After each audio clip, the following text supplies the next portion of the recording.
Good evening, everyone. My apologies, I'll begin in English and leave MP to translate afterwards. I'd like to welcome everybody to this CBOC webinar this evening. I'd like to express my thanks to MP Mello and Max Odette for the time they put in to prepare this webinar for you and the time to present it. An excellent initiative on their part, and we greatly appreciate them going to this effort.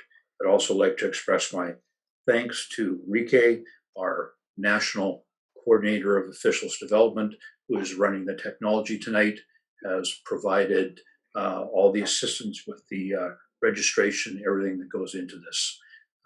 I will bid you all good evening and turn to some other tasks that I need to take care of, but wish you all good luck tonight and enjoy very much the presentation you're about to receive. I know it will be great. Enjoy. Thank you. Thank you so much, Mike. Donc, bonsoir à tout le monde. Je vais prendre un moment pour traduire les bons mots de Mike Thompson. Mike Thompson, qui est notre gérant développement des officiels ici au Canada pour la CBOC. Donc, qui est avec nous ce soir. Puis, il remercie moi-même et Max pour cette présentation. C'est une première en français sur la tribune de CBOC. Puis ça nous fait un immense plaisir d'être avec vous ce soir.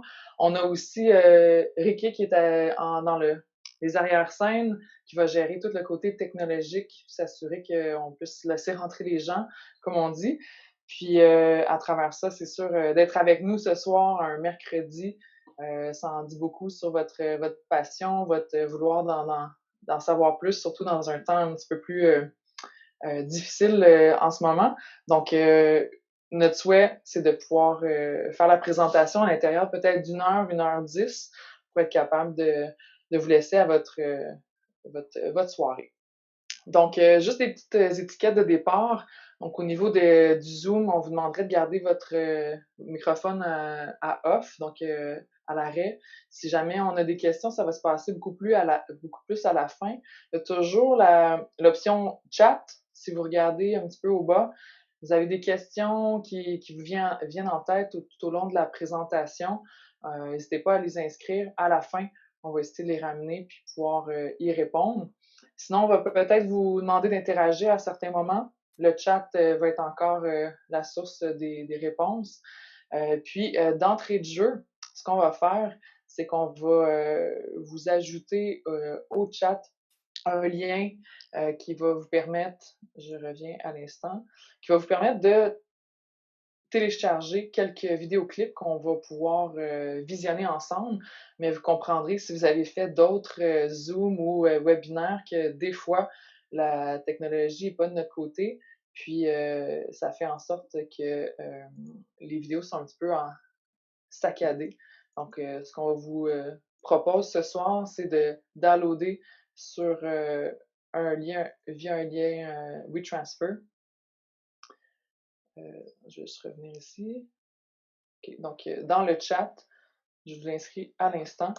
Donc, vous pouvez déjà les télécharger. Quand on va y revenir, si jamais vous n'avez pas une qualité optimale, vous allez pouvoir les regarder par vous-même. Donc, je reviens à la présentation. Merci. Puis, si jamais vous ne voyez pas la fenêtre de la bonne façon, vous pouvez l'ajuster selon les modalités en haut. Donc, on débute d'entrée de jeu. Je vais laisser la parole à Max pour débuter. Good. Ben, merci, MP. Also, thank you to all the Anglophone listeners that are making an attempt to share notre langue, le francophone. Merci from Ontario, from out west, from the Maritimes. Ça nous fait plaisir de vous recevoir. Commencer à présenter Marie-Pierre. Ben, Marie-Pierre, c'est une femme de peu de mots, mais de beaucoup d'actions. Très méticuleuse en qu'est-ce qu'elle fait. Quand elle s'embarque dans quelque chose, elle le fait comme il faut. Le peu de fois que j'ai arbitré avec, ça a toujours été smooth et agréable. Quand Marie-Pierre arrive préparée, puis elle arrive concentrée à sa tâche. Alfie Paletti a déjà dit « She's a true pro », c'est tellement vrai. Si je creuse un peu pour vous donner un peu plus, elle a joué son basket comme joueuse au cégep à Montmorency. Ensuite, elle a traversé la frontière où elle a joué pour l'université à Bonaventure pendant 5 ans, a terminé sa carrière, est revenu parmi nous avec un bac, a enseigné 1 ou 2 ans dans des petites écoles pour se faire offrir une job à l'école Jean-Eudes par après, comme enseignante en éducation physique où elle travaille aujourd'hui. Elle run présentement le programme de basketball là-bas, a environ une vingtaine de coachs sous sa tutelle. Elle-même est coach, en plus de tout l'arbitrage et l'entraînement qu'elle peut faire. Ceux qui ne le savaient pas, vous voyez les assignations qu'elle a reçues, mais elle s'en allait aux Olympiques cet été. Puis, on va pas aux Olympiques parce qu'on prend ça d'une boîte de Cracker Jack. On va aux Olympiques parce que c'est mérité. Vous pouvez regarder votre main, puis le nombre de personnes qui ont eu la chance comme officiel d'aller là. Fait que c'est tout un honneur qu'on a ça chez nous dans notre cours. Puis, c'est mon honneur ce soir de partager l'écran avec vous, avec Marie-Pierre Marleau. Merci, Max. Le plaisir est partagé, donc un immense privilège de faire cette présentation-là avec Max, qui est sans le savoir un mentor pour moi depuis mes débuts et même encore, surtout dans la façon qu'il a de prendre soin des gens qui l'entourent, puis d'être un coéquipier hors pair sur le terrain et à l'extérieur. Puis ça tombe bien, c'est un peu notre sujet ce soir. Donc, c'est le partenaire parfait pour vous jaser de tout ça. Donc, un petit peu son pedigree, il arbitre depuis 20 ans. Vous voyez un petit peu dans les différentes ligues dans lesquelles il a évolué cette année ou dans les années passées. Également, un enseignant en éducation physique au secondaire. Puis, il est propriétaire de la compagnie et équipe Max Odette qui offre des services sportifs dans le Grand Nord québécois. Au niveau des assignations, juste dans la dernière année, donc on parle de la NBA, donc la Ligue professionnelle où il est allé dans les Maritimes, finale provinciale ici au Québec au niveau des hommes universitaires, puis aussi le championnat canadien universitaire hommes. Et tout récemment, il a eu le privilège d'être de retour sur le terrain à l'instant de quelques matchs au niveau de la CEBL Summer Series. Donc, Max, merci. Puis, on part ça. On est prêt? Yes! Yes! Cool! Donc, alors, on y va. Troisième équipe, son rôle et son importance. Souvent, quand on pense la troisième équipe, c'est le travail des arbitres, comment on peut être meilleur sur le terrain. Mais c'est tellement beaucoup plus. C'est l'objectif de ce slide-là, si tu veux descendre les différentes implications. La game, les joueurs, les entraîneurs, les officiels mineurs, les observateurs. Ce qui est ironique, c'est que nous autres, les arbitres, on deal avec tous ces gens-là. Un observateur n'aura pas à gérer avec un entraîneur. Un officiel mineur ne dealera pas avec un entraîneur. Mais nous, comme officiels, on a la chance. T'sais, on peut être perçu comme la police, les mal-aimés, ceux qui coûtent cher, mais on a un rôle de bien faire les choses, comme troisième équipe, avec tout le monde qui sont impliqués dans l'équation du basket. Puis plus qu'on fait bien notre rôle, plus qu'on facilite le travail de tous les officiels présentement, puis le prochain match qui s'en vient.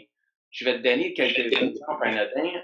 Un mardi à 4 heures, une game au secondaire, un Benjamin, fille ou garçon, il n'y a pas grand monde dans le gymnase. La petite fille qui fait la table, puis on sait qu'une table, ça peut nous mettre dans le trouble. Ben, le problème a été demandé par son prof à 2h30, puis elle est là, puis on arrive, on vient à voir, on dit, écoute, Josiane, je dis ça comme ça, j'ai besoin de ton aide pour m'assurer que personne ne se blesse. Je veux être certain que ça se passe smooth. Est-ce que tu es prête à relever le défi? Puis tout de suite, avec une petite phrase comme ça, avec notre rôle de professionnel, puis on vient l'embarquer dans notre équipe. Puis on peut prendre le même travail qui est, mettons, au niveau universitaire, un vendredi soir à l'Université de Laval, puis je vais traverser la table pour aller voir la table des marqueurs, puis je vais me présenter. Salut gang, je suis Max, je viens de Montréal. On me dit que vous êtes la meilleure table qu'il y a au niveau universitaire québécois. C'est vrai? Là, je pique leur orgueil, puis je les embarque avec moi. Puis tu sais, des exemples comme ça, je peux t'en nommer une comme entraîneur un samedi matin à 8 heures. C'est un novice que tu vas aller arbitrer. Le coach a son café dans la main. Il est probablement là que juste parce que son jeune est impliqué ou indirectement. Mais une petite phrase passée à côté, coach, merci d'être là pour tous ces enfants-là. Puis là, on vient ouvrir une image qu'on se doit de travailler avec le temps sans arrêt. Parce qu'on facilite la job à tout le monde, puis on s'aide.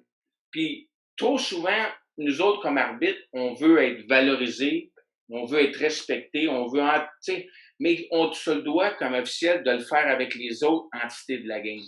Puis s'entraider, s'unir, soutenir pour faire grandir la game, ça vient en valorisant le travail et en respectant le travail à tous. C'est essentiel que, comme officiel, si on ne prend pas soin de ça, on ne s'aide pas à qu'on soit efficace pour aujourd'hui, pour demain, puis pour la future recrue qui va être dans 2-3 ans en suivant un cours pour devenir arbitre.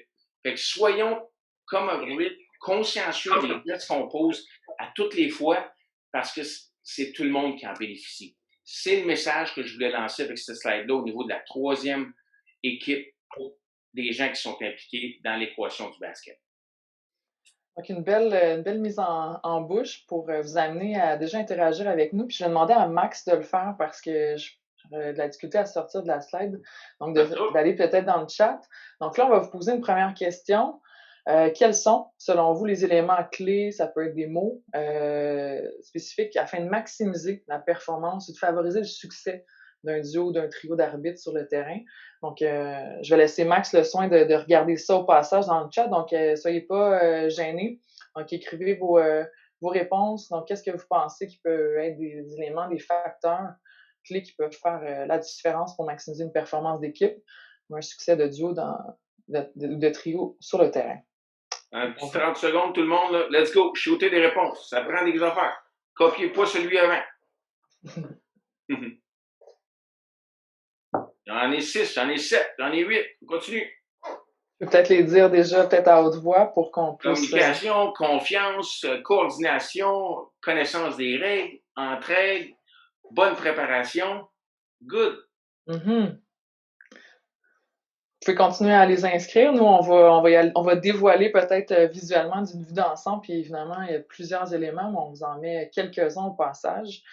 Donc, travail d'équipe, communication, leadership, professionnalisme, positivisme, de la confiance ici en haut à droite, contrôle, prestance, constance. Puis on en a d'autres bonnes réponses, je pense, qui a été inscrit dans le chat, mais c'est vraiment juste pour mettre en lumière visuellement un peu des éléments qu'on va peut-être reparler plus tard. J'écoutais MP ou tout le monde là, hier la conférence de Jack Armstrong sur CBOC. Puis une question qu'on avait posée à M. Armstrong, il disait au niveau de la NBA, c'est quoi ta première réaction quand une femme arrive sur le terrain comme arbitre de basket? Est-ce que tu as moins confiance qu'un régulier ou qu'un homme? Puis Jack Armstrong a dit, vous êtes dans le champ raide. Comment la personne va arriver sur le terrain, qu'elle va arriver confiante ou confiante, comment elle va dégager comme prestance, va être la clé par rapport à l'estime que quelqu'un va te voir la première fois sur un terrain. C'est crucial de démontrer ça. Fait que toutes ces qualités-là que vous voyez sur le screen, oui, c'est sur le terrain, mais c'est aussi avec tout le monde qui était dans l'équation du basket. On va y aller pour une petite généralité. Donc, qu'est-ce qu'une équipe par définition?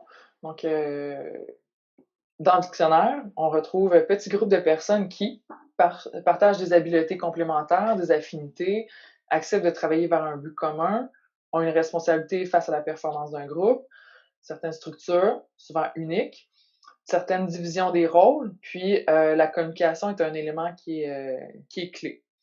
À travers ça, on a voulu aussi juste ressortir certaines caractéristiques qui est souvent énumérée dans des sphères professionnelles, dans les ateliers de développement. Donc, vraiment juste que visuellement, on voit des facteurs qui peuvent influencer positivement la chimie, qui peuvent l'efficacité d'une équipe.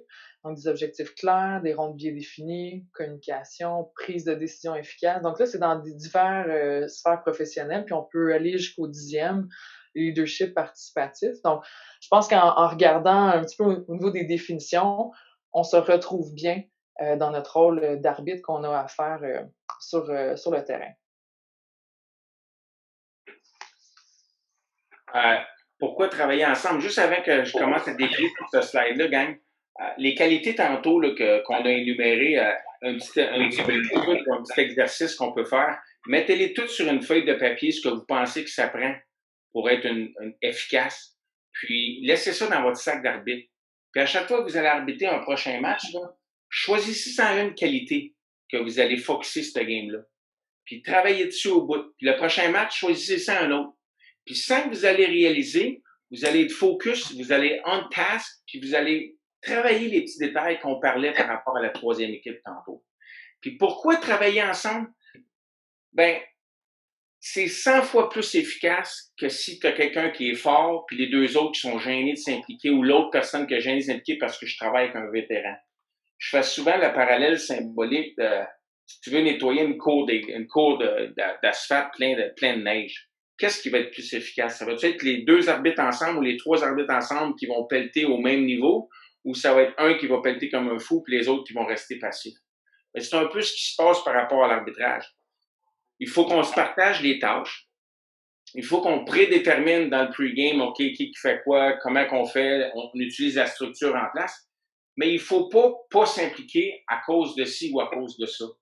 We gotta get it right. Puis on peut être les meilleurs amis du monde. On peut être juste des gens qu'on a des connexions parce que c'est normal de cliquer avec plus de personnes que certains d'autres. Peu importe, on a une job à faire puis il faut qu'on soit l'équipe pour le bien de la game, pour le bien du match. Puis les égos ou ce qu'on pense nous autres personnellement, c'est plus ou moins ce qui va nous apporter une performance aux yeux des autres gens dans l'équation. J'aime beaucoup le terme qui est marqué en bas pour un travail d'équipe, le potluck, où ce que tout le monde apporte de quoi. Je me souviens quand j'ai commencé à mes premières années, je me donnais comme objectif immense d'être parfait au niveau du shot clock, au niveau du 14 secondes. Pourquoi? Parce que ça me permettait de gagner ma confiance. Ça me permettait de gagner la confiance de mes partenaires puis d'avoir l'estime. Hey, le kid, il sait ce qu'il fait. Puis c'était une chose qui était très simple, mais j'apportais ça à ce niveau-là. Aujourd'hui, c'est plus la gérance que je fais, mais peu importe notre ancienneté, notre expérience, on a tout quelque chose qu'on peut apporter à l'équipe. Puis c'est le plus qu'on travaille tout au même niveau, à la même page, on va dégager une meilleure performance que si quelqu'un prend plus de place puis que l'autre va juste être plus tranquille. Fait qu'à la fin, pourquoi travailler ensemble? Parce que c'est plus efficace qu'une personne qui fait trop. Souvenons-nous de ça, le potluck terme. Mm-hmm. Donc, avec tout ça, c'est sûr qu'on ça a l'air facile. Donc là, on va essayer de trouver des moyens, des outils, du concret. Donc, comment se perçoit le travail d'équipe dans l'arbitrage? Qu'est-ce que concrètement le teamwork sur ou hors terrain? Donc, nous, notre défi qu'on s'est donné ce soir, c'est de vous inspirer, de vous donner des... Je vais parler un peu de mon père. Là. Mon père me parle souvent de mon coffre à outils. Donc, que dans mon coffre, il faut que j'aille un tournevis, il faut que j'aille un marteau, il faut que j'aille plusieurs outils différents. Donc là, nous, ce soir, dans tout ça, c'est d'essayer de vous donner des façons de faire, des idées qui ont été testées ou qu'on pense qui peut être justement efficace dans tout ça. Donc, comment concrètement travailler à s'unir sur le terrain pour offrir la meilleure performance possible en tant qu'équipe. Le premier slide, c'est concernant qu'est-ce qu'on peut faire, ce qui n'est pas la journée du match. Avant de parler de basket, je pense que c'est de garder des liens, c'est de tisser des liens. J'ai eu la chance pendant le COVID de me faire inviter dans plusieurs groupes par rapport à des sessions vidéo une fois par semaine où on regardait des vidéos. Pendant tout le mois de mars, avril, mai, jusqu'au mois de juin. Puis là, on échangeait. Il y avait des gens de l'Ouest canadien, il y avait des gens des Maritimes, des gens de l'Ontario, des gens du Québec.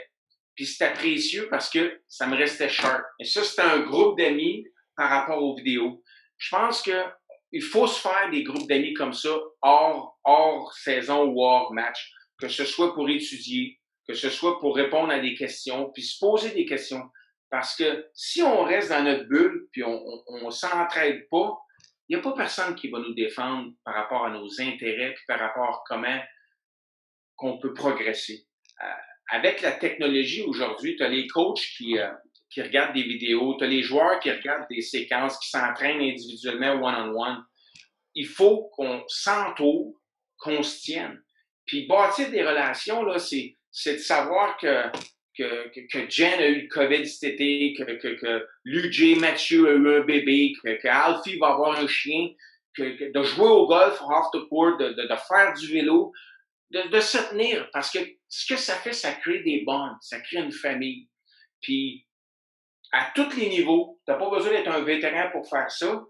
Prenez le temps de prendre soin des autres, que ce soit un courriel avant un match, 2-3 jours avant, hey, on arbitre ensemble vendredi, es-tu prêt? Même d'aller faire un peu d'études. Tu sais, si tu arbitres vendredi à Dawson ou vendredi à Jean-Hugues, va checker l'Internet puis checker qu'est-ce qu'a fait l'équipe avant ou appelle les officiels. Hey, es-tu arrivé un pépin, dernier match? J'ai vu que le score t'a serré. Y a-tu eu des fautes techniques? Y a-tu eu quelqu'un qui a fait une coche? Puis là, tu arrives avec ton match avec des outils, comme Marie-Pierre parle, avec de l'information, puis tu peux t'asseoir pour avoir un pre-game qui est solide parce que tu as comme préparé ta gang, ton équipe à aller au boulot. Puis je trouve que le plus qu'on peut faire ça hors game, c'est le plus qu'on bonne. Puis il n'y a pas de sentiment qui est plus fort que ça dans la petite famille. Puis il faut se tenir. Puis j'aime pas nommer des noms, là, mais on a perdu l'arbitre avec le temps. Tu sais, des Justin Dumais, des Alexandre Marion, des Catherine Couillard, puis je peux t'en nommer. Puis des fois, je me dis, écoute, c'est notre rôle à tous les niveaux, dans toutes les régions, de s'assurer que personne n'est laissé de côté. Pourquoi? Pour qu'on grossisse en santé. Mm-hmm. Puis, Max, tu parlais d'un texto ou un email. Je pense que la technologie de nos jours nous aide dans tout ça, que peut-être dans le temps, c'était plus difficile, mais là, on est en anglais, comme on dit, un texto away j'arbitre avec un nouvel arbitre, puis je le connais pas, juste il écrit un message, hey, on arbitre ensemble mercredi, j'ai hâte de faire le match.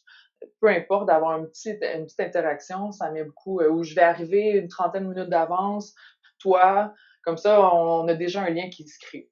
Donc là, nous, la suite de la présentation, on parle précédemment à la journée du match. Ça peut être la journée même, ça peut être 2 jours d'avance. Suite à ça, on va faire avant le match, pendant le match et après le match. Donc, on a comme sectionné un peu notre approche par rapport à être une équipe. Max, tu me dis si t'entends ça? For me, communication with the eyes signals will be very important because a lot of noise.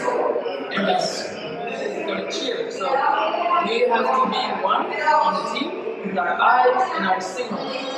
Okay? That's players warning, flopping, like all information. Okay. Max, est-ce que tu as bien vu et entendu? Oui, tout va bien. OK, excellent. Donc, avant le match. Donc, sur place, en rencontre d'avant-match. Donc là, moi, j'ai retrouvé en faisant un peu de ménage dans mon cellulaire là, une brève séquence d'une rencontre d'avant-match avec une collègue du Brésil puis une collègue du Mexique. Donc là, trois langues complètement différentes. Là. J'utilise beaucoup mes mains, je gesticule, j'essaie de faire passer mon message. Donc, au niveau de la rencontre d'avant-match, respecter la routine de chacun. Donc là, il y en a qui aiment ça écouter de la musique, il y en a qui aiment ça s'échauffer, d'essayer de donner un petit peu de temps justement à la personne de se préparer. Dans ce cas-là aussi, il y a un côté professionnel à avoir. Donc, dans notre approche, là, c'est sûr qu'arriver d'avance, on parle soit des matchs secondaires, des matchs collégiales ou universitaires, c'est sûr que des fois, il y a des pépins, mais le avance, c'est pas l'heure. Exemple, match au secondaire, c'est 15-30 minutes, mais si c'est la coutume, ben, on essaie de calculer un 10 minutes ou un 12 minutes de plus pour peut-être rencontrer notre partenaire d'avant-match avant même d'être dans une situation de rencontre puis de plus officielle pour être plus à l'aise. Faire sentir ses partenaires en confiance, ça se passe par justement interagir puis donner la chance à l'autre aussi de parler ou aux 2 autres partenaires. Donc, d'avoir un plan de match inclusif, que tout le monde a une voix, donc tout le monde se sent impliqué. Donc, de ne pas nécessairement avoir le côté directionnel de tout guider au niveau de ce qu'on doit se parler. Donc, ça, d'aller chercher des objectifs communs pour le match, de reconnaître les forces de chacun, puis des fois aussi demander qu'est-ce que toi, tu veux travailler? Ou nous, de façon proactive, de le dire tout de suite d'entrée de jeu, d'être ouvert par rapport à dévoiler un peu des choses qu'on a encore à travailler. Comme ça donne confiance à notre partenaire ou nos partenaires de eux aussi dévoiler sur les aspects qu'ils veulent travailler. Si tu me permets, oui, vas-y.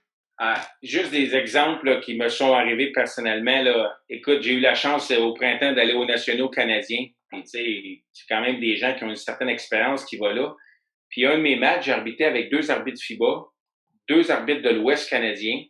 Puis, j'étais comme le petit francophone québécois. Wow, OK, là. Puis, la première phrase de mon partenaire, ça a été « Max, nous autres, on travaille souvent ensemble, là. Comment qu'on peut faire ton match, ça soit smooth? » Bang! Juste cette approche-là, là, qui était un simple liner, a tout changé. Je pense que n'importe qui a un petit peu de bagage, que ce soit un match civil ou un scolaire juvénile, tout ça, on peut faire la même chose. On va travailler avec quelqu'un qui est nouveau, whatever. Prenons le temps de briser la glace, de dire, OK, Jean-Yves, inquiète-toi pas, aujourd'hui, ça va bien. As-tu des questions? OK, ça, c'était l'équipe, ça, c'était l'équipe. Ben, tu peux faire ça. Pas obligé d'être dans la chambre. Si jamais tu as 2-3 matchs pendant un samedi, tu le fais quand tu es en face de la table pendant que les équipes se réchauffent, mais faisons quelque chose pour briser la glace. C'est des petites choses qui font toute la différence. Mhm. Puis moi, je renchérirais sur juste donner quelques types d'approches là, dans un pregame ou une rencontre d'avant-match. Donc, on a le formel avec une genre de liste d'épicerie ou une liste d'un pilote d'avion qui dit, bon, checklist. On a-tu parlé de ça? Oui, on a-tu parlé de ça? C'est un petit peu redondant des fois, puis long, puis pas très enivrant. Mais on y va peut-être avec des points d'emphase. Soit que des superviseurs nous ont guidés pour la saison, que ça soit justement au niveau secondaire, au niveau collégial, universitaire, qu'on veut essayer de tout se mettre en place pour avoir une certaine constance. On peut aussi y aller par, j'ai eu des partenaires qui disaient, on va parler des C. Des C qui sont importants dans la game. Donc des C, des mots qui commencent par C, la communication, comment qu'on va gérer ça, le contrôle du match. Les coachs, constance au niveau de nos appels, les contacts, donc comment on va vouloir s'aider au niveau de nos appels par rapport à ça, ou même les cadrans, les clocks. Donc, à travers une approche on parle des C importants, on reparle des mêmes éléments qui vont faire une différence sur le terrain à être une équipe, mais c'est abordé différemment. J'ai aussi un autre partenaire qui, lui, a abordé avec les doigts de la main. Donc, il dit, bon, aujourd'hui, on parle des 5 doigts de la main. Positif, donc c'est le thumbs up. Qu'est-ce qu'on veut faire de bien pour le match? L'index, direction. Dans quelle direction on veut aller? C'est quoi la guidance? Le majeur, bon, ben, quelque chose qui est moins positif, qu'on veut essayer d'éviter, qui peut être nos challenges dans le match, l'adversité qu'on peut y trouver. L'annulaire qui est plus le mariage, donc la relation. Donc, qu'est-ce qu'on veut travailler, nous, en équipe? Qu'on veut s'assurer de bien faire. Puis le dernier, le petit doigt, c'est peut-être plus au niveau de la confiance, comment on va s'aider au niveau sur le terrain, est-ce que c'est avec des contacts visuels, est-ce qu'on veut maximiser notre communication. Donc, des fois, ça amène à parler des mêmes choses, mais différemment, puis c'est plus inclusif avec tout le monde, puis plus intéressant peut-être. Juste une petite note, MP, avant que tu continues. On ne vous donne pas la chance de parler tout de suite, les amis, là, mais si jamais vous avez des questions, vous pouvez les mettre dans le chat, puis on va y répondre à la fin. Fait que gênez-vous pas, on va prendre un bon 5-10 minutes pour répondre à toutes les questions par rapport à ce qu'il peut y avoir durant les... Ouais. Puis je vais juste rappeler aussi ceux qui se sont joints à nous quelques minutes plus tard, là, si vous défilez le chat vers le haut, vous allez retrouver un lien que j'ai mis qui est un WeTransfer, que vous allez pouvoir downloader les quelques clips qui s'en viennent si vous voulez avoir une meilleure qualité au niveau du visionnement. Donc, encore dans la situation de avant le match, donc au niveau de notre rencontre, il y en a peut-être d'entre vous qui connaissent cette application-là, puis il y en a peut-être que c'est tout nouveau. Donc, c'est peut-être une belle nouveauté que vous allez avoir aujourd'hui. FIBA iRef, qui a été développé par la FIBA. Donc, à la place de tout vous l'expliquer, on a fait un petit vidéo de 1 minute et demie, 1 minute 45, juste pour vous montrer les options intéressantes de l'application qui est totalement gratuite. Là, vous allez entendre ma mélodieuse voix. Donc, j'espère que le son va être bon puis que vous allez pouvoir bien visionner. L'application FIBA iRef, disponible pour téléchargement via le Apple Store. Vous pouvez la voir sur votre téléphone en tout temps. Très utile pour élaborer une rencontre d'avant-match avec ses partenaires. Cette application gratuite vous permet d'imager plusieurs situations, soit sur un terrain complet ou un demi-terrain, en utilisant les icônes pour répliquer les arbitres ou les équipes, ainsi que le ballon. Vous pouvez les bouger et utiliser cela pour parler de diverses situations avec vos partenaires. Alors, il y a plusieurs options à l'application, dont le réglage de la langue. À gauche, en bas, on peut choisir la langue de notre choix. On défile. Ici, français était déjà sélectionné. Suite à ça, contrôle d'avant-match au niveau si on arbitre à 2 ou à 3. Et si on veut avoir une discussion plus avancée ou de base. Lorsqu'on reclique sur contrôle d'avant-match, on a plusieurs options au niveau de sujets qui sont très intéressants à discuter lors d'une rencontre d'avant-match. Les différentes catégories qui sont incluses à la liste sont là pour vous inspirer sur des sujets qui pourraient être très importants lors du match à venir. Finalement, une autre option très intéressante, règles et manuels, qui nous permet d'avoir accès à plusieurs documents officiels FIBA en un cliquement de doigt. Exemple ici avec le document de modification des règlements à venir au niveau FIBA octobre 2020. Donc on peut avoir réponse à nos questions rapidement en situation d'avant-match en rencontre avec nos partenaires. Ainsi, je vous invite à télécharger l'application FIBA iRef sur votre téléphone pour l'avoir à portée de main lors de votre prochaine rencontre d'avant-match. Max, on a bien entendu, bien visionné. Juste, je dirais aux gens à retourner souvent ou upgrader souvent parce que l'application, il y a souvent des upgrades, il y a souvent des rajouts. Fait que la première fois qu'elle a été downloadée, puis aujourd'hui, c'est toute une nouvelle application vraiment modifiée. Ce qui est super le fun, c'est que là, vous avez sur votre téléphone un terrain, ça peut être un terrain complet, un half-court, un demi-terrain, puis de bouger avec vos doigts, les mises en situation, là, que ça soit le ballon est à droite, le ballon est à gauche, on a une situation dans le post, proche de l'intérieur. Donc, c'est sûr que des fois, ça peut faire peur, là, mais je pense qu'ils n'ont pas besoin que ça soit une demi-heure, un petit 5 minutes, juste pour des fois, on est plus visuel. Donc, je pense que c'est une belle application, une belle trouvaille à pouvoir peut-être télécharger dès ce soir si vous n'avez pas déjà le tout sur votre téléphone. On continue, Max? Pendant le match? Oui, ça, c'est moi. Parfait. Donc là, on a fait précédemment au match pendant la situation de pre-game, de rencontre. Donc là, on va essayer de plus d'y aller dans le concret de quand on est sur le terrain. Maintenant, on va être honnête, là, exemple, juste la communication. On peut faire 1 heure et demie juste sur cet aspect-là de comment développer la communication sur le terrain. Mais nous, on y va avec des grandes lignes, des choses qui peuvent faire la différence. Puis si au passage, vous en prenez une ou deux, ben, nous, on aura fait notre boulot. Donc, arriver ensemble sur le terrain, ça a l'air simple comme ça, mais des fois, il y en a qui marchent vite, il y en a qui marchent lentement. Donc là, d'essayer d'avoir une conscience de on est ensemble, nos partenaires, on s'attend, on se tient la porte, on se laisse passer, juste pour pas qu'on arrive avec une certaine distance, puis ça a l'air un petit peu... déjà en partant, on n'a pas l'air d'une équipe. Donc, au niveau de la communication, je pense qu'il y en a que dans le chat, vous l'avez rapidement inscrit, là, que c'est quand même clé d'être sur la même longueur d'onde. Des petits exemples. Comment on peut communiquer? C'est super simple. Dans l'échauffement, on est au centre du terrain, on regarde les deux équipes s'échauffer. On a le goût d'aller faire quelques longueurs de jogging. Ben, le dire à son partenaire. Pas juste partir comme ça puis commencer. Max, je vais faire quelques allers-retours de jogging. Est-ce que ça te va? Oui, parfait, excellent. Même chose si on est crew chief, on va à la table de marque, tu le dis à ton partenaire. Donc déjà, c'est un petit quelque chose qui est inclusif. Contact visuel fréquent. Évidemment, on en a beaucoup à regarder sur le terrain, mais il y a des moments opportuns qu'on peut se regarder un petit peu plus, puis même qu'on devrait l'user être encore plus en mode on cherche notre partenaire. Là.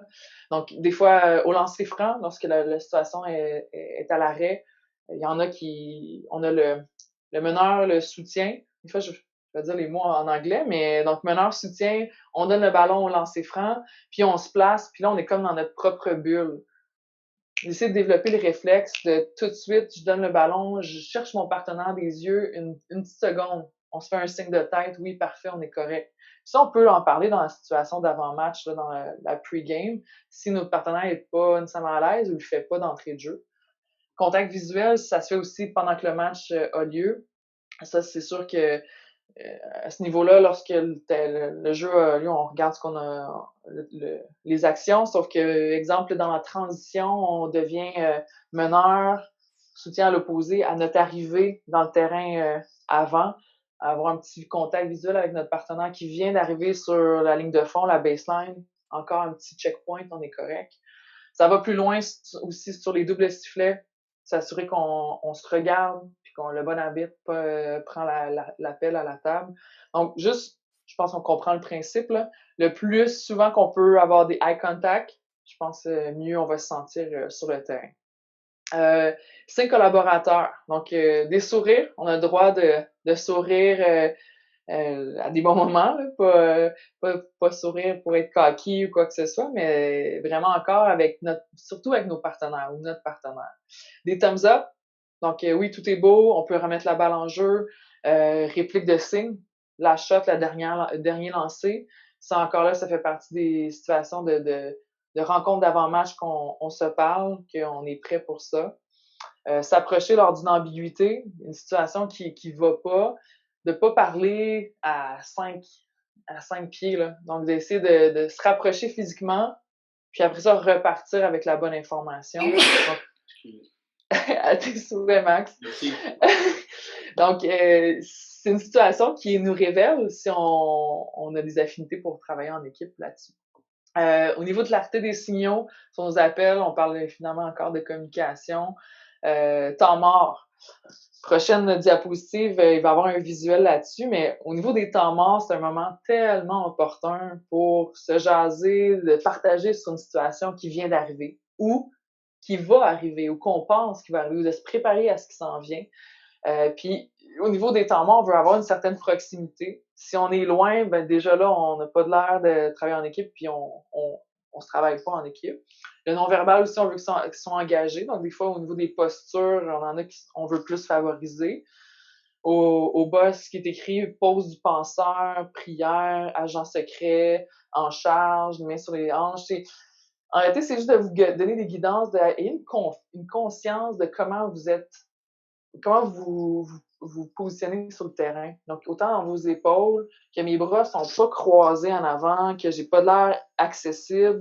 Si on est croisé, ben, on a peut-être la main sur le menton, plus style penseur. Agent secret, c'est les mains devant ou derrière. En charge, bon, les mains sur la hanche, un petit peu plus en mode, j'attends de donner un service, mais je suis en mode, en contrôle.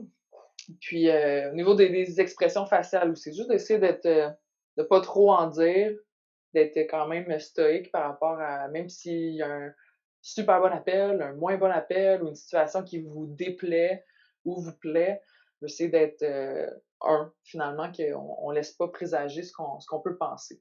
Ça, c'est pas toujours facile. Hein? On est tous humains, puis on a peut-être fait un call qu'on l'a pas aimé, whatever. On se doit de mettre notre poker face. Là. Si tu me permets, Marika, je rajouterais pour les temps morts, si on travaille à 3, faites vraiment attention. Si on parle de troisième équipe, on parle de petits gestes. J'ai déjà vécu, puis j'ai déjà fait par accident, mais je me suis fait dire par après, puis je l'ai réalisé par après. Lorsqu'on est durant le temps mort, c'est important qu'on vraiment les trois, on soit ensemble. Puis si on a quelque chose à dire à quelqu'un, qu'on ne revient pas notre dos envers l'autre personne qui n'est pas impliquée dans notre idée qu'on veut partager. Je pense que le temps mort, c'est un moment, comme Marie-Pierre a dit, mais c'est important d'embarquer tout le monde là-dedans, de jamais mettre quelqu'un pas impliqué. Des petits gestes aussi par rapport au match, le good call, hey, ça c'était bon là. Quand tu passes à côté, la personne va gagner confiance, puis ça va juste aider. Ça, c'est important. Puis la chose faciale. Puis j'aurais rajouté une petite chose niaiseuse, là, mais remercier les gens. Tu sais, un s'il vous plaît, puis un merci, là, que ce soit à la table des marqueurs ou le petit gars qui vient essuyer le plancher ou whatever, là. On parlait de troisième équipe, puis d'image, puis d'être ambassadeur, là. Mais durant le match, ça coûte pas cher être poli avec les gens. Fait que remercier les gens qui sont impliqués, puis en quittant, tantôt Marie va en parler ou on va en parler, Remerciez les gens qui ont travaillé pour vous autres. Vous êtes en charge du terrain. Hey, merci Tab, aujourd'hui vous avez été sharp. Merci à tout le monde, on se revoit. Ça vous aide pas juste vous autres et votre image, ça aide la prochaine équipe qui va venir travailler dans ce gymnase-là le lendemain ou le prochain match. On reste une équipe tout le temps. Mhm. C'est bien dit, Max, j'ai pas besoin de le refaire. Merci. Les photos qu'on va vous présenter, si on regarde la première à gauche, c'est un championnat, c'est une finale FIBA, où on a 3 arbitres FIBA très compétents, mais on n'a pas d'équipe qui dégage à son maximum un tout, une unité. Alors, on a à la droite la personne qui a l'air fâchée, on a au centre la personne qui dit c'est moi qui est en charge, puis on a le gars à gauche qui dit oh my God, avec qui je travaille. C'est innocent parce que la balle n'est pas tassée, puis personne ne les regarde ou whatever, mais c'est des petits détails qu'on parle. À droite, on regarde l'exemple ici où ce que les 3, on se parle, mais le geste qui est probablement pas méchant du tout, rabaisse le partenaire. Je suis pas sûr que si c'est un homme qui est à droite, on met le bras au-dessus du chose. Fait qu'il faut faire attention au niveau de l'homme, au niveau de la femme, au niveau de la race, de bien respecter puis valoriser les partenaires puis ne jamais toucher les autres. À gauche, en bas, on regarde la finale canadienne qu'il y avait cette année à Ottawa. On a Whelan, Kerrison puis MP. 3 arbitres FIBA qui se parlent, impliqués. Tantôt, je parlais de ne pas faire dos à quelqu'un. Les 3 sont impliqués, c'est bien. Peut-être pour être quelque chose qu'on peut éviter. Mais au niveau pro, ça passe un peu mieux. L'idée là-dedans, c'est que l'équipe travaille ensemble. À l'extrême droite, même effort. Les 3 sont impliqués dans l'interrogation, dans la réflexion, puis il n'y a pas personne qui est laissé de côté. J'aime cette photo-là. Puis au milieu, j'ai dégué ça dans une ligue professionnelle à NBL Canada, à Saint John, dans un pre-game. La game n'est pas commencée, il reste peut-être 6-7 minutes avant le match, mais aussi ironique qu'à cette parler, on a peut-être fait les joueurs, les captains, parce que dans cette ligue professionnelle-là, il faut rencontrer les captains avant. Puis la première parole qui est sortie du joueur quand il est venu nous donner la main avant qu'on dise les règles du match, c'était hey guys, you guys look sharp, you guys look really pro tonight. Puis de là, tu dégages une équipe qui est prête à aller au travail.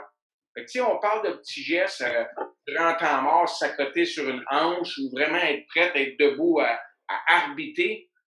C'est tout comment notre corps est qui dégage comment notre esprit est prêt à aller travailler. Fait que c'est important d'en prendre soin et d'en prendre une fierté.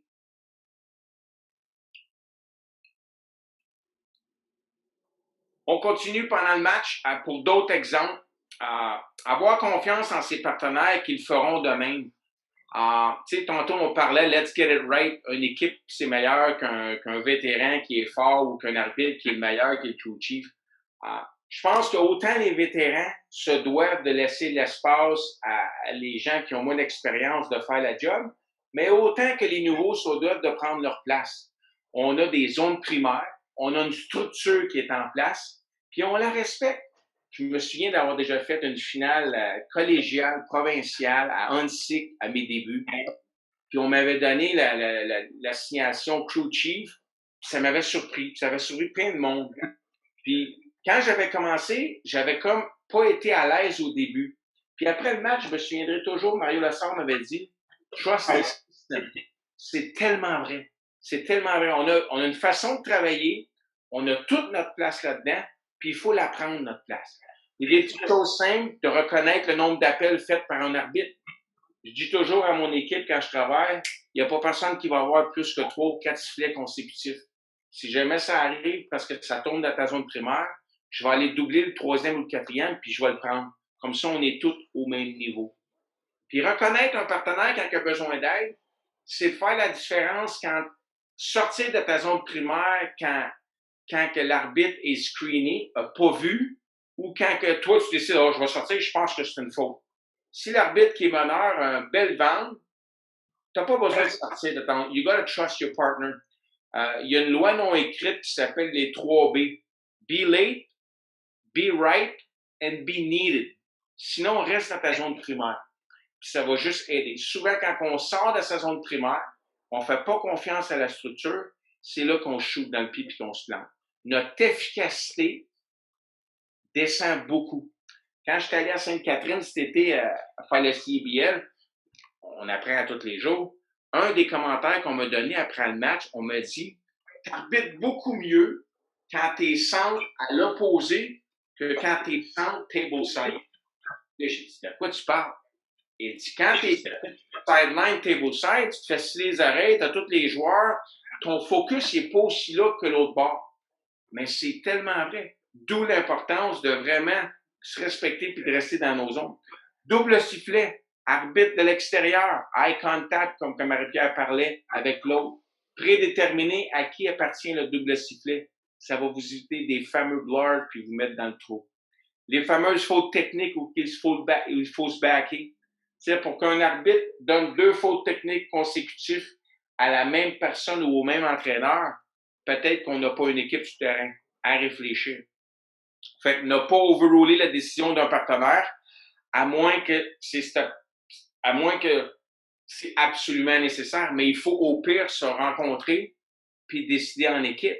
Puis laissons la personne qui a fait soit l'erreur ou whatever de changer de décision. Je me souviens d'un autre exemple, un championnat national à John Abbott. J'étais pourri. J'ai pas eu un bon week-end. J'ai appris de ça. Mais je me souviens dans les estrades le dimanche avoir regardé une demi-finale. Denis Kismic, qui est un ami à moi, avait appelé un backcourt après un 3-point shot où on n'avait pas eu de contrôle. Puis il avait réalisé que, oh my God, c'est pas un backcourt. C'était un 10%. Par contre, qu'est-ce qui est arrivé? Denis a rencontré ses 2 partenaires, a rassemblé les 2 entraîneurs au centre, a fait ça comme un pro, a remis la balle avec un jump ball. Pour comment il a géré l'exercice, a tout réglé l'affaire. Tout le monde était content, tout le monde satisfait, puis on a réparé le 10%. Puis à son crédit, Denis avait eu la finale cette année-là, mais ceci dit, c'est comment on réagit aux réactions qui nous aident à passer de l'avant. Fait qu'on a 2-3 vidéos. Je pense qu'il y en a un qui est déjà commencé. Tu peux y aller, hein? Oui, puis là, on va essayer d'imager ce qu'on dit. Puis il y a des vidéoclips qui sont des bons coups, il y a des vidéoclips qui sont des moins bons coups. On n'aura pas le luxe de les revisionner plus qu'une fois. On va essayer peut-être d'arrêter au bon moment, mais on va vous laisser revisionner à une deuxième égard là, via le WeTransfer. On va essayer de rentrer dans les temps ce soir, puis vous montrer tous les vidéoclips qu'on a mis sur la table pour vous. Donc ici, c'est une situation de double sifflet. Donc un sifflet avec le centre et le lead. Juste regarder comment les 2 arbitres tiennent le poing bien haut dans les airs, ont un contact visuel. Puis l'arbitre qui est au centre, ça donne que c'est moi. J'ajoute aussi un effet de, avec la main, je fais un signe comme quoi je le prends. Donc une main vers moi qui dit bon mais je prends l'appel à la table.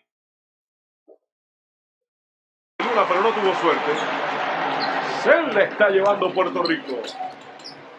Jennifer, incómoda, recibe la falta y recibe también la ayuda de su compañera. Mira eso.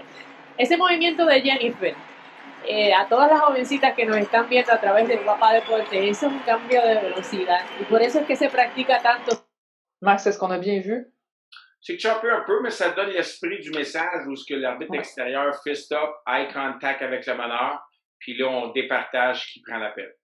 Donc, si je fais un freeze ici, là, si je l'ai bien arrêté, on voit la meneuse en dessous qui me signale 2 lancers, moi qui verbalise que je vais prendre l'appel. Donc, il y a une belle communication. Il n'y a pas 2 arbitres qui s'en vont à la table.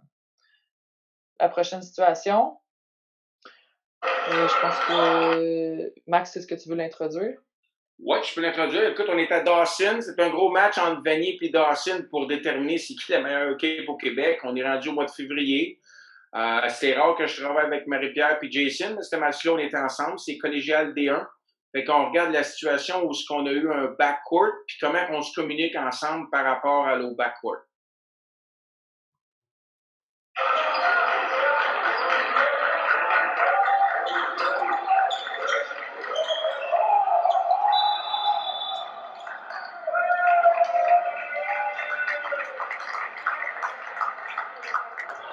On va le revisionner, celui-là. Je pense que ça va peut-être aider.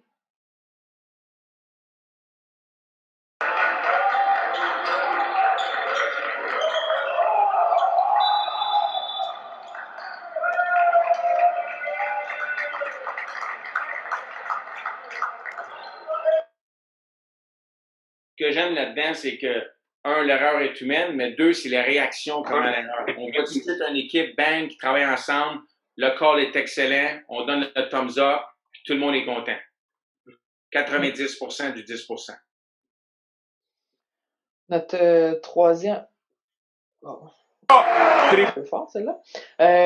Notre troisième vidéo, pour imaginer quelques aspects qu'on a parlé. Donc, changer l'appel d'un arbitre ou d'un partenaire.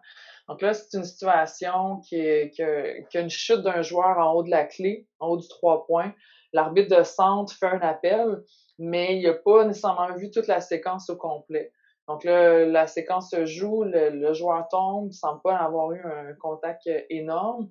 Et là, tout le monde dans l'aréna sont en train d'être outrés de cet appel-là. L'arbitre fait ses signaux à la table, puis les deux partenaires sifflent et fait appel à une rencontre, les trois ensemble, les trois arbitres.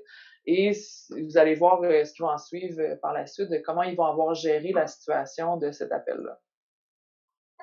Para la Argentina. Flota mucho Canadá en la defensa, ¿eh? Sí, señor. 1 de 8 terminó ayer Campazzo en tiro de 3 puntos, ¿eh? Hoy ya va 1 de 1. Resbaló solo. Claramente. Sí. Ahí va inconciliable el arbitraje. ¿Eh? Sí, sí, se resbaló Mira, solo. sí.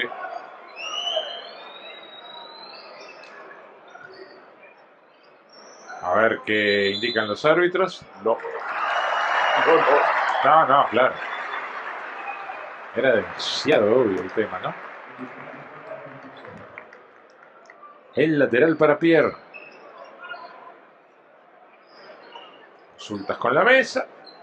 Claro, porque tiene marcado una falta, ¿no? Ben, j'espère qu'on en a vu assez pour voir que le centre a fait un appel, il rapporte à la table, les partenaires se ramènent ensemble, puis là, suite à la discussion, c'est un autre arbitre que celui qui a appelé la faute qui change l'issue de l'appel. Donc là, ça, c'est pas une situation facile. On souhaite pas renverser des appels toujours comme ça, mais là, si les partenaires avaient des informations à partager avec le partenaire, étant donné que c'est un silet par inadvertance, qu'il y avait en anglais, on dit un wet spot. Donc, pour le bien du match, il y a un renversement d'appel. La base, au niveau du travail d'équipe, ce serait que l'arbitre qui a appelé la faute, se retourne et lui-même renverse sa propre décision. Déjà là, au niveau de la confiance de l'arbitre, de la crédibilité de cet arbitre-là, on gagne vraiment. Maintenant, il y a quand même une gestion de tout ça, là, mais nous, on voulait parler du team spirit, puis de comment faire cette gestion-là. Donc, on pensait que c'était un vidéo quand même assez intéressant. Je sais pas, Max, si tu as des choses que tu voulais rajouter par rapport à ça? Non, c'est ça. Écoute, j'ai aimé le travail d'équipe dans cette séquence-là. La seule chose, c'est que j'aurais aimé l'arbitre qui a fait l'erreur de corriger soi-même. Ça aurait été mieux perçu par rapport à ça. Mais je pense que on l'a bien fait. De 90%, we got it right. Mm-hmm. OK. Donc, on a encore 3 vidéos, mais si Max, tu nous permets, on va peut-être en choisir 2 sur 3. Oui, on va enlever celui du milieu, MP. OK. On ne rentrera pas dans les temps, mais il est disponible pour vous via le WeTransfer. Personnellement, moi, j'aime ça quand on voit des vidéos, là, puis on analyse, ça amène une touche plus véridique. Donc, on va vouloir faire peut-être les deux des extrêmes. C'est d'autres exemples de situations qui demandent de révéler nos meilleures attitudes, de travailler en équipe face à des moments qui sont plus difficiles, des challenges, l'adversité d'un match. Donc, celui de gauche, je vais te laisser Max le faire, puis je vais faire celui de... C'est Euroleague, c'est une ligue professionnelle en Europe. On a un appel qui n'est pas fait parce qu'on juge comme officiel meneur qu'il n'y a pas eu de faute.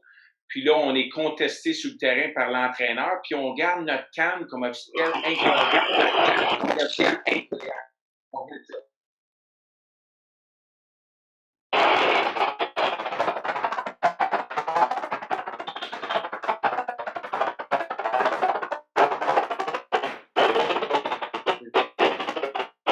On a l'entraîneur qui est sur le terrain.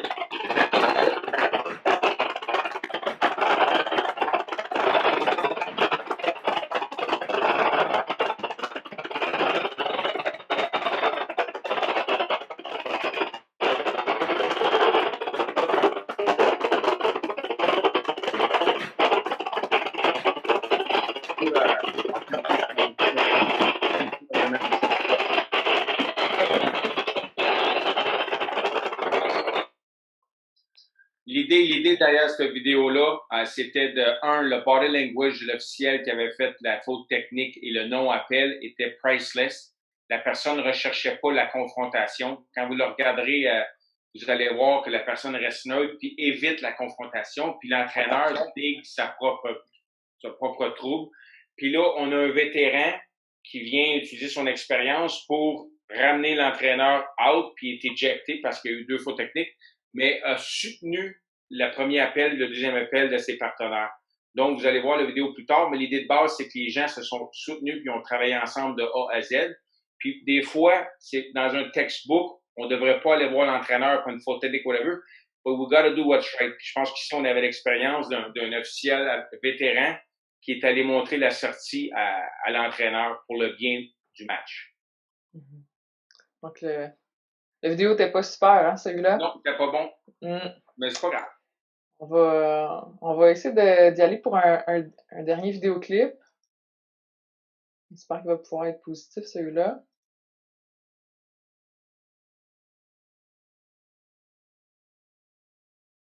Lui, on va le skipper. Ouais. Lui, tu le skippes, ouais.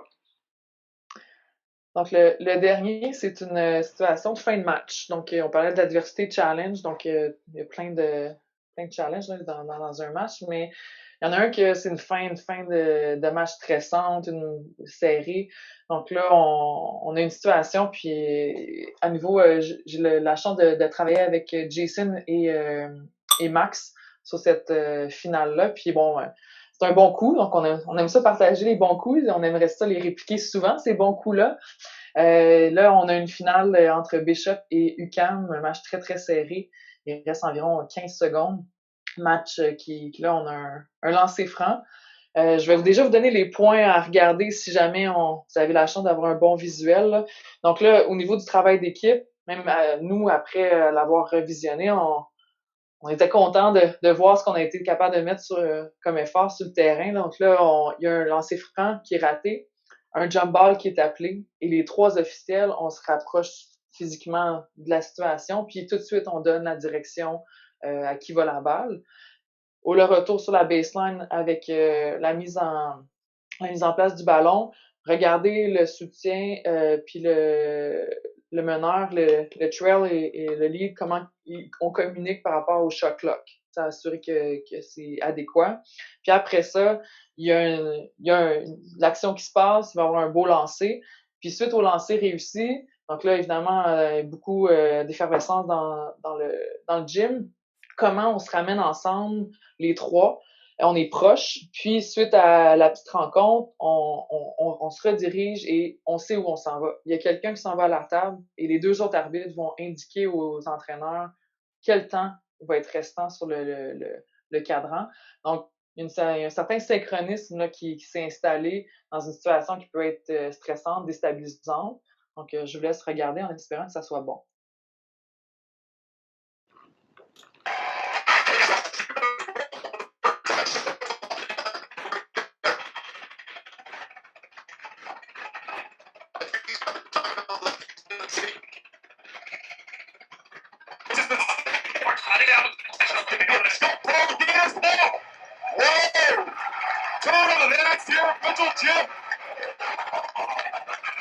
What an effort there by Abdul Kamani.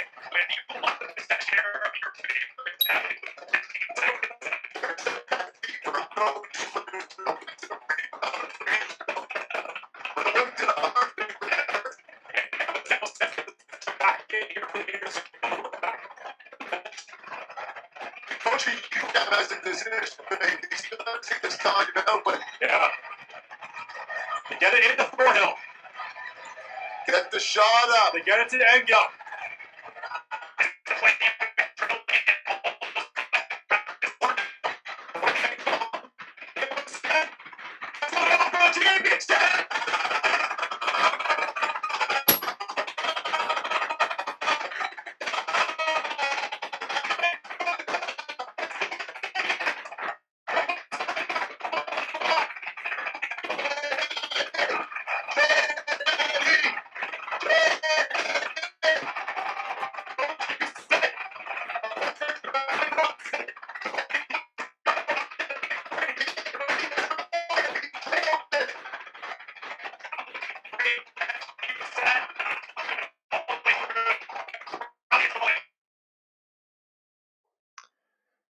Max, est-ce que c'est un petit peu mieux? Non, mais c'est pas grave. Je Pas pense que du les gens vont tout. être capables d'aller avec le transfer. On va pouvoir leur en parler à la fin, là, mais j'essaie de m'arrêter sur une image que là, on a les 3 arbitres au synchronisme vont directement soit aux 2 entraîneurs ou à la table. Donc, je vous invite à le révisionner par vous-même. C'est aussi un super beau moment de basket là, avec un beau panier en fin de game comme ça devant la foule à la maison. Donc, c'est une autre situation qui était super intéressante, je pense, pour vous montrer le travail d'équipe qui peut être fait sur le terrain. Donc, Max, on va enchaîner peut-être la dernière diapo comme ceci, puis suite à ça, les 2 autres, on va y aller plus rapidement pour finir avec notre... Oui, il n'y a pas de problème. Écoute, c'est le post-game, c'est ça? Oui, exact. Écoute, les choses que je dirais par rapport au post-game, c'est souvent skippé comme étape dans un match, puis je trouve personnellement, in my opinion, c'est la partie la plus importante pour plusieurs raisons. On ne peut pas laisser partir quelqu'un puis qui est pas positif, qui est négatif. On veut s'assurer que on parle des choses qui sont arrivées durant le match parce qu'on veut pas répéter les mêmes erreurs. Puis 3, même si on le fait pas longtemps, c'est essentiel de faire une analyse de notre affaire, de dire les choses avec des bonnes intentions, avec aucune méchanceté. Ça veut pas dire que la personne est obligée d'acquiescer tout de suite. On va s'en aller dans son corps, on va dire si c'est peut-être vrai ou whatever. Mais c'est important de se dire les choses. Il faut, si on veut rester sharp, il faut s'analyser parce que, comme je disais plus tôt dans la présentation, les coachs vont regarder des vidéos, les joueurs vont regarder des stats. Si on prend pas le temps avec la technologie qu'on a de faire notre propre analyse ensemble, puis après ça individuel, ben je pense qu'on va se stagner. Puis on vieillit tout, moi en tout cas, mais les joueurs sont pas plus vieux, et pas moins vite.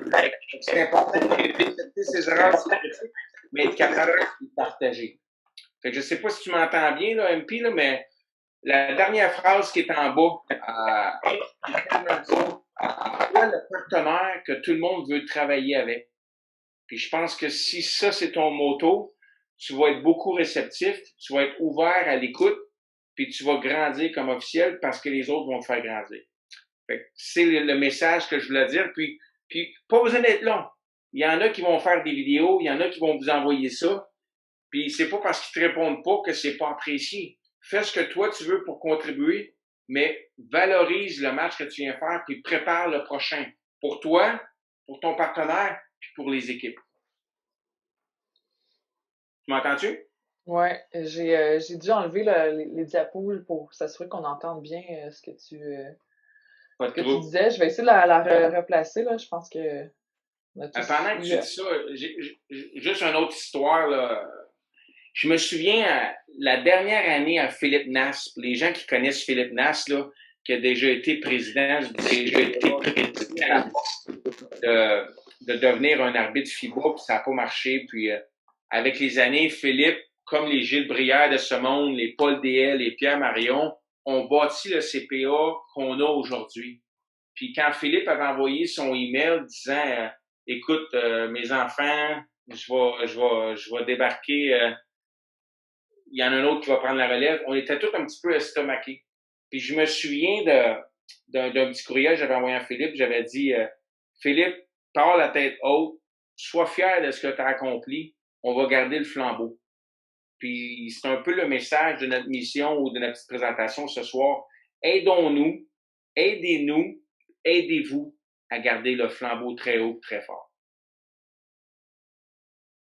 Ça fait-tu du sens, un peu? Tu m'entends-tu? Ah oui, ça fait beaucoup de sens. Je travaille fort derrière la scène, puis je pense que c'est un beau mot, un petit peu de fin. Je veux juste m'assurer qu'on soit capable de vous laisser avec quelques images qu'on avait mis en place pour clore le spectacle de ce soir. C'est sûr que c'est un sujet qu'on pourrait tellement continuer Est-ce qu'il y a des questions? S'il y a des questions, les gens, pendant qu'MP cherche ça nous ferait plaisir de répondre à vos questions par rapport à la troisième équipe. C'est l'idée derrière tous les petits exemples qu'on a pu donner ce soir. Ça se bâtit, c'est toujours en éternelle progression. Puis on a tout un rôle à faire là-dedans, à cette troisième équipe-là. Puis On est des ambassadeurs sur puis hors le terrain, puis il faut se tenir. Parce que il n'y a pas grand monde qui va nous défendre, il n'y a pas grand monde qui va nous dire les arbitres sont géniaux, sont parfaits. On est souvent les moutons noirs. Mais si on se tient, déjà là, notre petite famille grandit, puis c'est fort, on est en business. On est en business.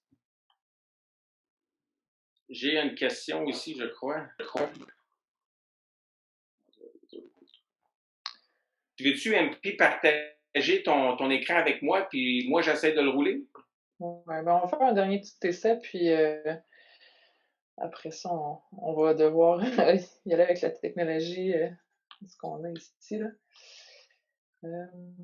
On doit être bon, il n'y a pas de questions. Non, c'est ça. Ben, profitez-en là, pour nous laisser des petites traces de quelques questions, puis on va prendre les... Juste pour votre information, tout le monde, la présentation est toujours sur le CBOC Education approche, où ce que vous pouvez aller downloader l'émission de 60 minutes puis l'écouter par après. Fait que gênez-vous pas si les vidéos t'as pas super ce soir, il y a moyen d'après ça d'aller les revoir ou voir la fin que Marie-Pierre avait concoctée. J'ai remis aussi le lien WeTransfer. Je vais le recopier dans le chat pour pouvoir revoir les vidéos, même ceux qu'on n'a pas eu la chance de visionner. Je me tente une dernière fois, parce qu'on a quand même travaillé fort pour la fin de notre présentation, puis ça serait le fun de pouvoir le voir. Sinon, on va pouvoir répondre à vos questions puis interagir avec vous. Ça va nous faire un immense plaisir. On va y arriver. OK. Ici. C'est pas plus grave que ça, MP, c'est pas grave. Je m'essaye une dernière fois. Share. Ici, pendant que tu me dis, il y a des questions que je vais répondre pendant que j'ai posé des questions. Avoir accès aux vidéos des parties D1 scolaires, universitaires puis collégiales, est-ce que c'est possible? Le D1 scolaire a une plateforme pour aller voir tous les matchs de toutes les écoles qui sont dans le programme de développement. Oui, c'est possible par rapport à cette vidéo-là. Le collégial D1 n'a pas de plateforme uniforme. Chaque entité ou chaque cégep utilise, il y en a qui utilisent Crossover, d'autres qui utilisent Huddle, d'autres qui utilisent... Fait qu'il n'y en a pas. C'est par clé USB quand on arbitre ça. Puis les parties universitaires, ils sont toutes live sur le U-Sport website. Fait que ça, c'est disponible, pas de problème. Autre question. Avez-vous un truc pour dealer avec un partenaire qui colle trop dans notre zone, toujours peur de créer un froid en début de match? Qu'est-ce que tu répondrais à ça, MP? J'aimerais ça focus sur ce... Est-ce que tu peux répéter la question ou la prendre au passage?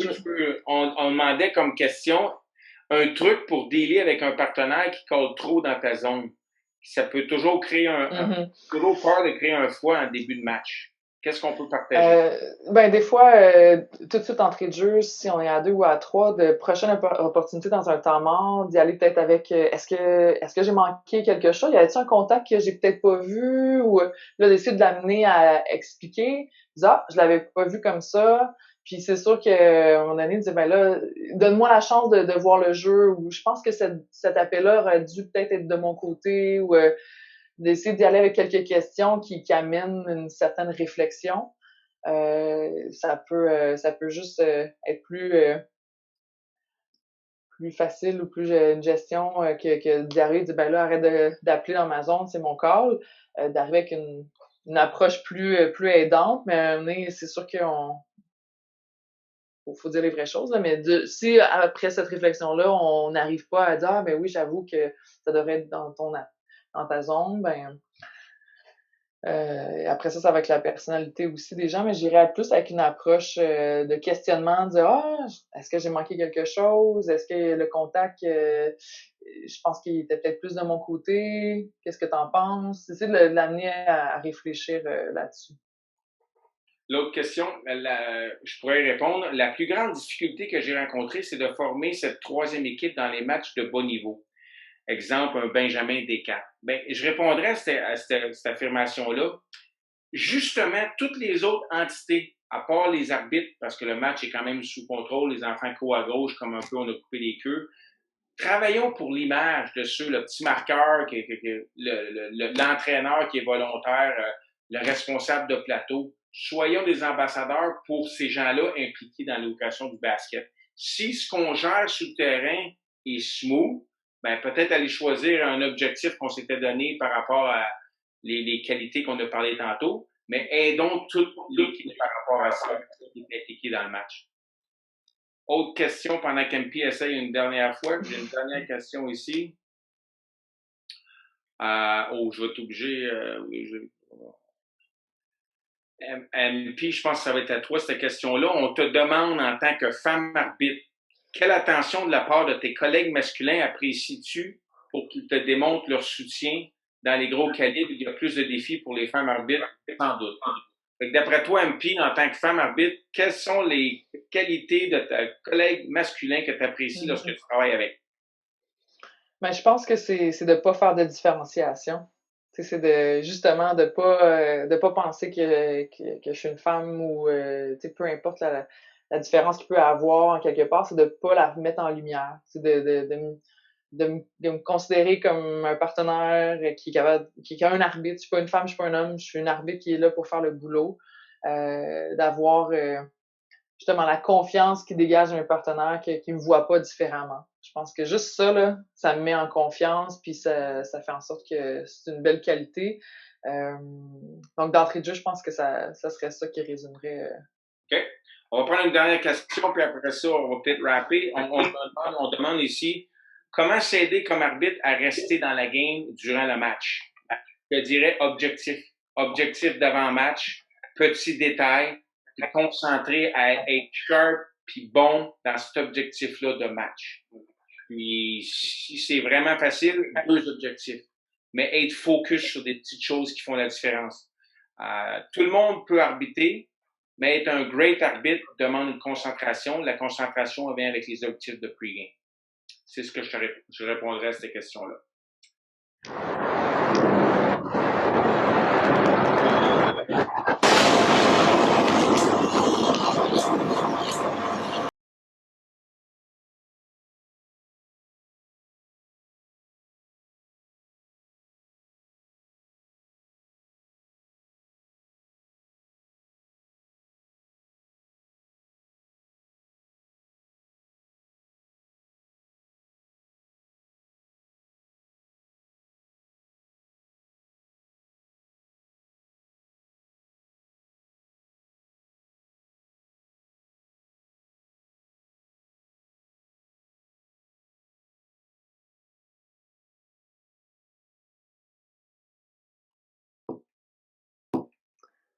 Est-ce qu'on a réussi? Pas pire. Notre souhait, c'était juste de vous faire imaginer un peu quelques photos au passage, là, soit avant des matchs, après les matchs, ou dans des activités qu'on peut peut-être avoir à l'extérieur. Puis c'est une façon pour nous de conclure un peu un sujet qui est super enivrant, qui on peut jaser longtemps, puis même chaque petit détail qu'on a jasé aurait pu avoir 1 heure, 1 heure et demie de aller dans les détails de comment faire x nombre de choses. Nous, notre souhait, c'est de vous inspirer. Là, je parlais du coffre à outils tantôt de mon père. Ben, si on peut vous avoir mis 1 ou 2 ou 3 outils de plus. Maintenant, ça va être à la prochaine opportunité. On espère que ça va être plus tard, de remettre ça en pratique sur le terrain dans un avenir rapproché. Donc, si on peut vous avoir inspiré, d'avoir pris des petites notes, puis d'être capable de le remettre en action sur le terrain, ça va nous avoir ça nous a fait un super plaisir de partager ça avec vous, puis on aura réussi notre mission. Donc, Max, je te laisse peut-être y aller pour un dernier mot, puis on regardera un peu peut-être une dernière question, mais on devra y aller vers la fin, parce qu'on a déjà dépassé le temps qui nous était permis. Ben, écoute, juste merci tout le monde d'être là. Gardez le flambeau, restez en santé, restez motivés. On va savoir le 31 août où on s'en va pour la saison. Mais merci. Puis c'est ensemble qu'on va arriver et qu'on va grandir. That's it pour moi. Un gros merci, sincèrement. Puis si jamais vous avez des questions plus personnalisées, individuelles, on peut toujours se retrouver un peu sur les médias sociaux. Ça va nous faire plaisir de de reconnecter avec vous. Prenez soin de vous, la santé avant tout, puis au plaisir de vous revoir sur le terrain très prochainement. Merci tout le monde. On vous laisse à la soirée. Au plaisir.